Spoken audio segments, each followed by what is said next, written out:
I have decided, as of like 2.5 hours ago, that the same way that comics will use open mic nights to test out new material, I am going to use my Substack for that purpose. But like, not for comedy. I already have a type 5. I'm doing it because the writing process for a book is difficult.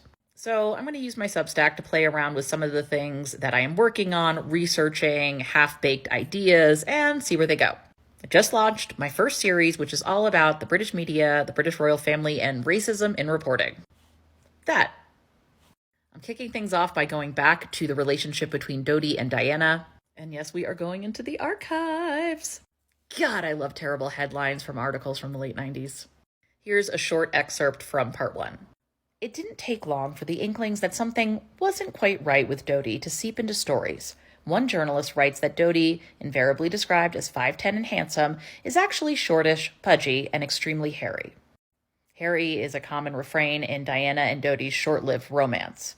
An undiplomatic companion, slimy with an unserious name, who sees Diana as a trophy, a man that journalists fear will crush their English rose in the fast lane, which is inevitably far more ominous than anyone realized at the time. All of these are racist remarks couched in respectability and concern against a Middle Eastern man to remind the public that he isn't like them. Racism can be nuanced, and in that way, it's allowed to fester and spread with an amount of deniability that makes white people comfortable. It's not that Dodi is Middle Eastern that's the problem. It's that he's slimy or undiplomatic. Race has nothing and everything to do with it. Again, just a little tidbit. There's tons of research there. Check it out if you're interested. The link is in my bio or Substack, Meredith Constant.